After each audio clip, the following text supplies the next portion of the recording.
Hi, 9th standards. We're going to start with the practice set 2.3. We're done with certs. Yes. So the first question in practice set 2.3 is question number 1. State the order of the given certs. Okay. Now I had explained what is the order. Order means what is the power of this radical sign. Okay. If it is only simply a radical sign, this means it is a square root. Isn't it? Which is nothing but 2. Clear, children? Otherwise the orders would be written over here. See, if you see here, this is a small 4, this is a small 3. Yes, these are the orders. Okay, now over here cube root of 7, so the order is going to be 3. Where is the order written? Here. This is the order. Clear, everyone? Yes. Next one, don't get confused with this number. 5 is written bigger. It is not the small one that I've written over here. 5, this is not 5 fifth root of 12. It is 5 square root 12, which is order is 2. Clear, children? Yes. If it is written like this, 5 and the square root together, and it is not fifth root, it is 5 square root. If it is fifth root, it will be written like this. This is how it will be written, children. Okay, remember this, see this properly. Next one is, this is not 4 root 10, it is 4th root of 10. Hence the order is going to be 4. Okay, there is nothing written outside the radical sign. There is no power given. That is obviously square root, which is 2. Hence the order is 2. Now this is cube root of 18. That is order is 3. Have you understood this? Finding the order. This is the first question. We'll go to the second question. State which are certs. Now you have to find out which are certs. For this particular question, there are 3 things that you have to remember. What did I tell you about certs? The definition of certs says, in the case, if the n, where is it? How do we write a cert? We write n power of x, a is equal to x, where a should be a positive number, n should be an integer, or a should be an integer more than 1, n should be a positive number, x should be irrational. Understood, everyone? Yes, we have to see that. So now obviously that means n should also be a positive number, a also should be a positive number, and the x, the answer that we get, should be irrational number. Clear, everyone? So the first question is cube root of 51. Now how do we split 51? Is 3 17s are is 51. Okay, you cannot split it any other way. So now therefore, now if you see cube root of 51 is, there is nothing repeated thrice, hence it is going to be giving us a irrational number. So in that case, n is nothing but the order. Order is positive? Yes. A, 51 is positive? Yes. X, does it give an irrational number? Hence cube root of 51 is a cert because the radicand is this. Radicand is positive number, n or the order is greater than 1, and the answer is an irrational number. The answer obtained by taking the cube root of 51 is an irrational number. Hence this is going to be a cert. Have you understood? Yes. Now we'll go to the second question. 4th root of 16. Now how do we split 16? I've split 16 over here. I've factorized it. 2 16. 2 divided by 2, 8 is 16. 2 4 is 8. 2 2 is 4. 2 1 is 2. So how many times? 1, 2, 3, 4 times.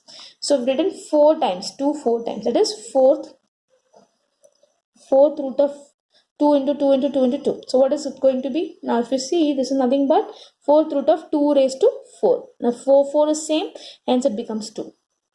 Now rule number 1. What is it? N should be a positive number. N is a positive number. Radicand should be a positive number, also positive number. But the answer or the x that we got, this is x, no, that we found out. Is it an irrational number? Does it have any radical signs or something like that? No.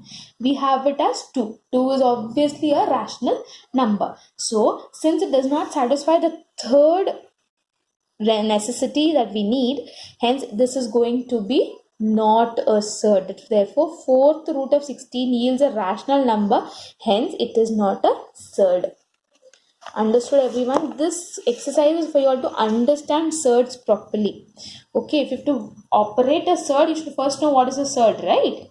Okay, so this particular exercise is for that. Now, 5 root of 81. Now I've written it over here. See, 81 is divided by 3. 3 27s are 81. 3 9s are 27. 3 3s are 9. 3 1s are 3. How many times is it? 4 times. How many times do we need? 5 times. Yes. So we don't have anything for fifth time. Hence, this is going to be now. As said, n is more than 1. Okay. 81 is a positive number. But the answer, that is x, is also irrational number. Yes, it is an irrational number. Hence, it is a surd. Have you understood this? This is how you find out a surd. We'll go to the fourth question. Fifth one is your homework. You have to write it in this format only. You can use this format, or you can write it like this. No issues. If you want to write it in statements, no issues. So radicand, you can write this also. Radicand is equal to positive number. Order is equal to n is greater than 1. And x is an irrational number. Hence, this is a surd. Have you understood this? Okay. Fine. The next one is 256. Square root of 256. I have written it over here. I have solved it. So 2, 2, 2, 2, 2. So this is how it is. 2 128 is 256. 264 is 128. 232 is 64. 2 16 is 32. 2 8 is 16. 2 4 is 8. 2 2s are 4. And 2 1s are 2. How many 2s are there? 1, 2, 3, 4, 5, 6, 7, 8. 8 2s are there. Yes. Now we put it in the radical sign. We write 2 into 2, 8 times. Yes. Now we group it up. 1, 2. 3, 2, 3, and then fourth one. Clear? So we write 2 into 2 into 2 into 2. That is 16. So 256 is a square of 16. Now, as said, n is greater than 1. Yes. A, that is a radicand, is a positive number. Yes. But the answer that it yields, or the answer that it gives, that is x, is not an irrational number. X is not an irrational number. Hence, root 256 is not a surd. Have you understood? Yes? Clear? We'll go to the next question. Question 3. Classify into like surds. Now, if you remember, what is a like surd? Like surds are surds that has the radicand as well as the order same. You need to have radicand as well as the order same. Okay? So, remember that. Now, we'll see. We are given with the questions called 52 and 5th square root of 13. Okay, 5 square root of 13. This is what is given. Now 52 being a composite number, you have to factorize it. Okay, I have factorized 52 over here. If you see this, 2 26 is 52, 2 13 is 26, 13 1s is 13. I have not written 1. Okay, 13 1s is 13. Clear, everyone? Okay, so I've written that in the bracket. So in the radical sign, that is 2 into 2 into 13. So since it is square root, we already have a set of 2. 2's, I have a pair of 2. Yes, so I take that 2 outside and I keep this 13 inside the radical sign, which becomes 2 under root 3. 13, I'm sorry. Now if you see, this is 5 under root 13 and this is 2 under root 13. Are the radicands same? If you look at it like this, the radicands are not same. We'll obviously write these are not like surds, wherein you have to factorize this number. And what do we get? 2 root 13. Now the radicands are same. Yes. The order is the same. Both are square root. Yes. It is not the cube root. It is also square root. Hence, this is going to be like surds. Have you understood what is a like surd? Yes. Again, we'll go to the next question. Now if you see this, under root 68 and 5 root 3. Okay, under root 68, I have divided 68. 2 34s are 68, 2 17s are 34, 17 1s are 17. Now that is nothing but 2 into 2 into 17. Again, 2 times, since it's a square root, twice. So I'll take this 2 outside and then 17 inside. Now if you see, the radicand over here, 17 and 3 are not same.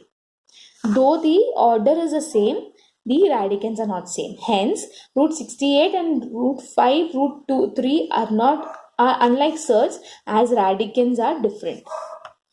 Have you understood this? If the radicand is not same, but even if the order is same, but the radicands are not same, the surd is not a like surd. If the radicands are same but the order is not same, again it is not going to be a like surd. If you have both radicand as well as both orders same, only then it becomes a like surd.